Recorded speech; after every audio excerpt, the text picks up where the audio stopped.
As an archaeologist and historian, I often wonder, when reading through the details of some incredibly important historic event, did they know it was history while they were living it?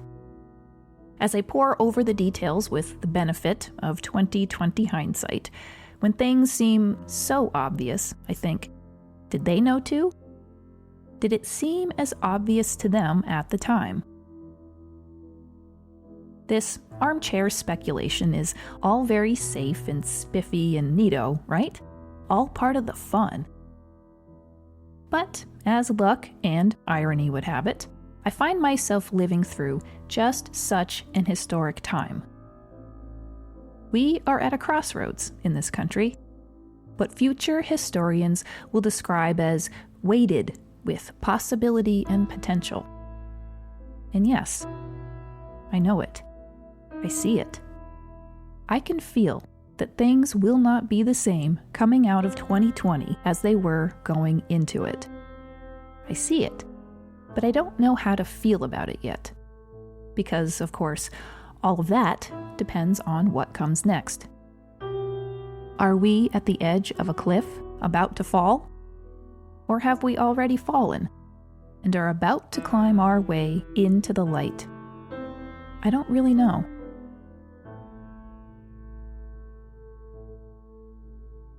So, to get some guidance, and maybe distract myself more than a bit, I'm turning my attention to another historic event, one that was similarly perched upon such a precipice, an event that, when looked at in retrospect, had a distinct before, when life was lived and thought of one way, and after, when something changed, and nothing and no one was the same.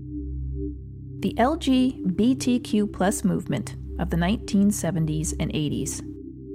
One of those things that at the time no one saw coming, and yet looking back seemed completely inevitable. Now, to cover this topic, I'm going to have to change things up a bit. I hope you don't mind. First, we won't be talking much about cemeteries, at least not in the conventional sense. Second, this episode is going to traverse into the autobiographical at times, simply because the town the story is set in is where I spent a lot of time growing up, and where generations of my family have lived. Bellows Falls, Vermont. And I utilize a lot of family stories to help paint the picture. And finally, we're going to be talking about relatively modern history in this series, the 1970s and 80s, within my lifetime. This is the story of Andrews Inn, the first and only, throughout its decade of existence, LGBTQ+ hotel and bar in the state of Vermont. So, Andrews Inn. Let's set the scene. 1973 to 1984. This place was lit with every queer party life staple you can imagine, both in volume and intensity.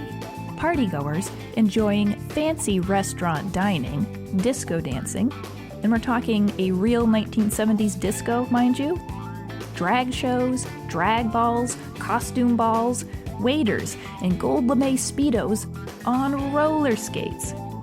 Local LGBTQ+ people mixed with busloads of queer people from Boston, New York City, and Montreal for alcohol and drug-fueled weekend fests.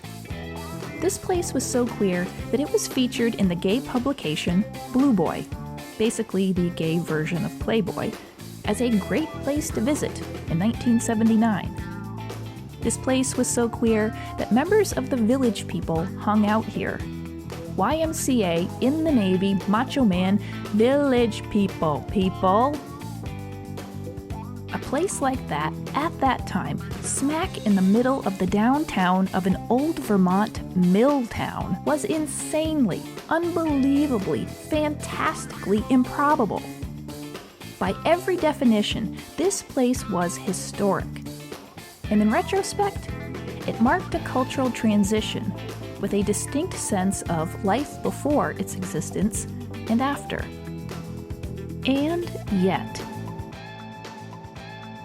for all of its amazingness, importance, and improbability, Andrews Inn wasn't talked about very much in the after.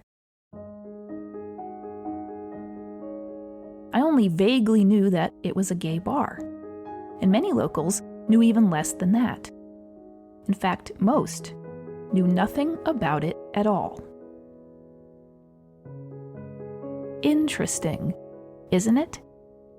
What we do and do not talk about? What events are considered worth knowing?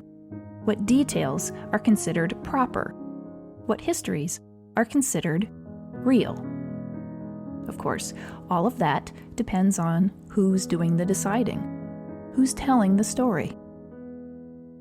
It is interesting what we choose to leave out. The things we don't want people to know. Because most often, it's what we don't say that says the most about us. I'm Gail Golick, and this is The Secret Life of Death, Episode 8, Identity, Part 1. Coming soon.